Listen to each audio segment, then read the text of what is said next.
Did you know if you have not applied for 2025 to 26 financial aid application, it is not too late? Welcome back to the Make Money Make Sense show. This is Henry. I'm going to sprinkle in some financial aid facts as we do this episode. This episode is designed to help you understand how to navigate WebSmart and OneLogin, as well as requirements that may come up. Even after we complete our financial aid applications, it does not mean everything is done. There may be requirements and verification that is needed. So I'm going to show you all how to navigate to some of that.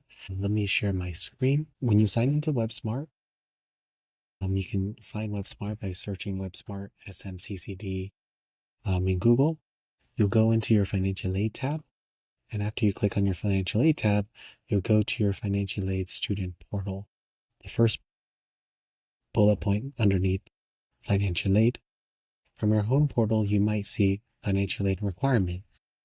At the top right, notice that there's an aid year selection. The aid year for 25-26 begins July 1st and it goes through June 30th of 2026. It's true that summer term is not over for 2025, and that summer term is part of the 2024 to 25 aid year. But just know that you can select aid years here. When you're reading through your requirements, anything that is in blue, such as this financial aid appeal, is clickable. In fact, you can expand this box by clicking the box or the down caret and read what's there. And then you actually click on the blue link to begin the actual requirement. If there are unsatisfied requirements, there will be delays to your financial aid package and your process. Understanding your awards. It's also in this tab. All right. So I'm going to the offer and your history, financial aid history. You'll be able to see your awards. Note that the California College Promise Grant is non-dispersible, non-cash aid, and it will not be direct deposited into your bank account. It will be applied to your tuition and enrollment fees. All right. Your academic progress, you can also check inside your WebSmart by looking into your satisfactory academic progress. That's that tab there. If you were to drop out of satisfactory academic progress, one of the 3 requirements is to obtain 2 certificates from these sessions in the Get Counseling video. And you can submit your certificates electronically or upload them into your actual appeal form. How do you get to your appeal form? You would click into financial aid appeal. Hopefully we can remain in good standing. But if you do drop out of good SAP standing, there is an appeal available for you as a student who's done various financial aid appeals. Don't overthink them. They aren't that bad, right? To get a copy of your student educational plan, you will go into Student Services and under Student Records, Degree Works, Degree Evaluation, Ed Plan, and then you can press the click button, all right? If you were selected for V4, which is a type of verification, go ahead and click into it and read the form. I promise you it's also not too bad. Another way to get to this appeal form is by searching Skyline Financial Aid Student Forms, and you'll be able to locate that form there. Okay, if you wanted to take out loans and needed to take out loans, you can find the supplemental direct loan request directly from our website, access and submit financial aid form, and supplemental direct loan request. Here's some stuff on where the Dropbox is located.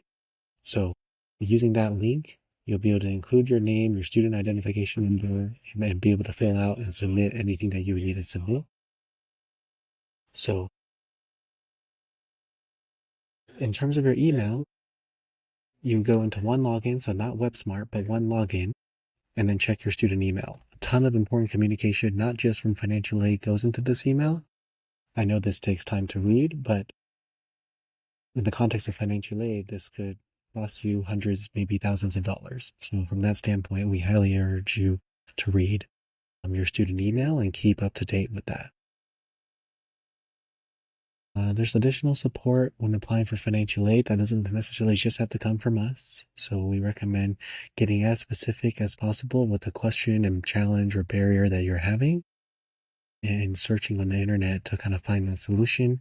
You're also able to contact these folks directly through their website and the phone numbers listed here. Okay.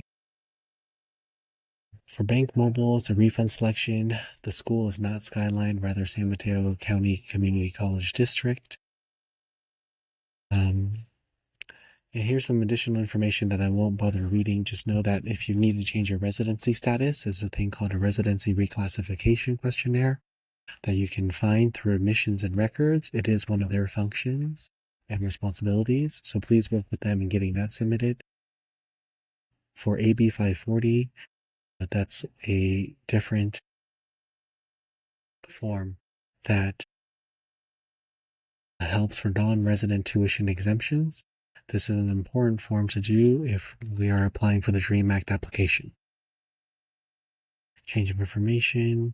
So that's a little bit there. I wanted to share one more thing to kind of close up this video. Let's see. Well, this is where you would find the student forms. So this is our Skyline College Financial Aid main page. Highly encourage you to check out these money facts in terms of student forms, access and submit financial aid forms, and then you do need to click on this gray bar here.